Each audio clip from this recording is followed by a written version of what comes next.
Hi friends, science blog চ্যানেলে আপনাদেরকে স্বাগত। আজকের যে বিষয় নিয়ে আলোচনা করব তা হলো আপার প্রাইমারি যে সেকেন্ড পেজ ভেরিফিকেশান হচ্ছে বা যে লিস্ট বাড়িয়েছে সেই সম্বন্ধে বেশ কিছু তথ্য এবং নবম দশম বা 11-12 এবং এসএসকে এমএসকে প্রত্যেকদের বিষয় নিয়ে আমি ছোট্ট একটা আলোচনা করব। সেই আলোচনার মধ্যে আপনাদের যদি না ভালো লাগে অবশ্যই আপনারা নাও দেখতে পারেন, তবে আশা করছি দেখলে আপনাদের উপকার হবে। তো আসুন শুরু করা যাক। দেখুন, আপার প্রাইমারি যে সেকেন্ড পেজে ভেরিফিকেশনের লিস্ট বেরিয়েছে সেই লিস্টে কিন্তু যাদের হাই র্যাঙ্কের নাম্বার আছে বা যারা বেশি নাম্বার পেয়েছে তারা কিন্তু চান্স পায়নি, কিন্তু তাদের তুলনায় অনেক কম যারা নাম্বার পেয়েছে তারা চান্স পেয়েছে। এমতো অবস্থায় আমি বিভিন্ন সূত্র থেকে যেটা দেখলাম যে অনেক ক্যান্ডিডেট চাইছে কেস করতে, কেউ কেউ আবার বলছে সিবিআই এর দ্বারা তদন্ত করা। কিন্তু তাদেরকে আমি একটা কথাই বলবো যে আপনারা যাই করেন কিন্তু তাড়াতাড়ি করলেই আপনাদের ভালো হবে।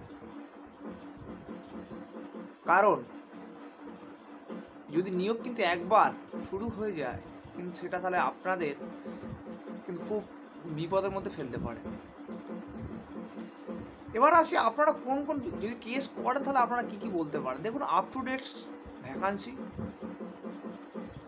1 নম্বর, 2 নম্বর হচ্ছে স্বচ্ছভাবে মেরিট লিস্ট তৈরি, 3 নম্বর কত স্কোর পর্যন্ত ডাকা হয়েছে সেইটা যেন সকলের সম্মুখ এবং প্রত্যেকে জানা যায় সেইভাবে তৈরি করা হয়। প্রত্যেকেই জানতে পারে যে এত স্কোর পর্যন্ত ডাকা হয়েছে, তাহলে প্রত্যেকেই জানতে পারবে যে সে এই স্কোর পর্যন্ত চান্স পেয়েছে কিনা।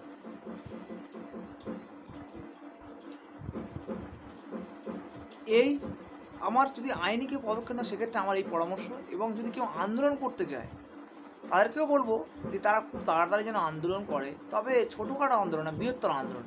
আর কেউ ঘরে বসে থাকলে কিন্তু হবে না। এক্ষেত্রে যেহেতু প্রচুর ক্যান্ডিডেট আছে, প্রায় লাখখানেক ক্যান্ডিডেট আছে, তাই কিন্তু প্রত্যেকে রাস্তায় বেরিয়ে আন্দোলনে নামতে হবে।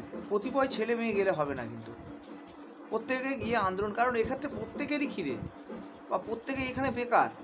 সুতরাং আপনি বাড়িতে বসে থাকলে আপনার কেউ খেতে দিয়ে যাবে বা আপনার বেকারত্ব দূর করবে, এটা কিন্তু বলা ভুল। তা আপনারা প্রত্যেকেই চেষ্টা করুন তাড়াতাড়ি আন্দোলন কিংবা আইনি পথে যেতে। কারণ না গেলে কিন্তু এরা সিট যেমন বাড়াচ্ছে না তেমন এরা স্বচ্ছতাও একদম বজায় রাখছে না। তাই আপনারা যেটা চাইবেন তাড়াতাড়ি করে নিন, সেক্ষেত্রে আপনাদেরই ভালো। এরপর আসছি 9ম থেকে 12 পর্যন্ত। আমরা জানি যে গত কয়েকদিন ধরে 9ম থেকে দ্বাদশ শ্রেণীর ক্যান্ডিডেটরা ধর্মতলায় প্রেস ক্লাবের সামনে অনশন করছে এবং গতকালকে শিক্ষামন্ত্রী তার সঙ্গে দেখা করে আশ্বস্ত করেছেন যে মঙ্গলবার দিন তাদের মধ্যে কয়েকজন প্রতিনিধির সঙ্গে তিনি দেখা করবেন এবং তাদের বক্তব্য শুনবেন। কিন্তু আজকের বর্তমান পেপারে যেটা দিয়েছে দেখলাম যে শিক্ষামন্ত্রীর বক্তব্য এদের মধ্যে যারা যোগ্য আছে তারা চাকরি প্রত্যেকেই পাবে। আমার একটাই বক্তব্য যে যারা অনশন করছে তারা কিন্তু প্রত্যেকে ওয়েটিং লিস্টে আছে, সুতরাং তারা কেউ অযোগ্য বলে আমার মনে হয় না, প্রত্যেকেই যোগ্য। সুতরাং সমস্ত ওয়েটিং প্রার্থীদের চাকরি পাওয়া উচিত। সুতরাং এটা আপনাদের চিন্তা করতে হবে বা চেষ্টা করতে হবে যাতে সকলেই চাকরি পায়। আর একটা কথা, সরকার যদি না মানে কিন্তু এই অনশন কিন্তু চালিয়ে যেতেই হবে।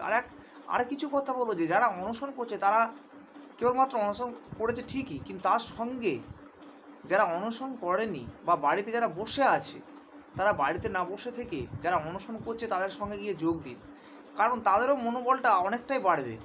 এক্ষেত্রে আপনারা যদি চান একটা পদ্ধতিতে যারা অনশন করছে সেই জায়গায় মানে অনেকদিন যারা করছে তাদেরকে সরিয়ে নতুন ছেলে মেয়েরা গিয়ে অনশন করতে পারেন। ঠিক পরে তারা খেপে যদি অনশন করে তাহলে সেক্ষেত্রে আন্দোলনটা বা অনশন প্রক্রিয়াটা যেমন দীর্ঘস্থায়ী হবে, তেমনি সেক্ষেত্রে কারোর শারীরিকভাবে খুব একটা বেশি সমস্যা হবে বলে আমার মনে হয় না। এক্ষেত্রে আখেরে আপনাদের দাবিটা সরকার মেনে নিতে বাধ্য হবে।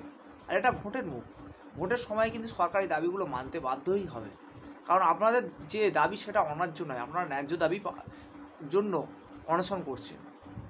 আর সিট যদি আপ টু ডেট হয় তাহলে আমি বলবো যারা ওয়েটিংয়ে আছে তারা কিন্তু প্রত্যেকেই চান্স পাবে। আর শিক্ষামন্ত্রী এটা বলেছেন যে সিট আপডেট হবে না, কিন্তু কেন হবে না?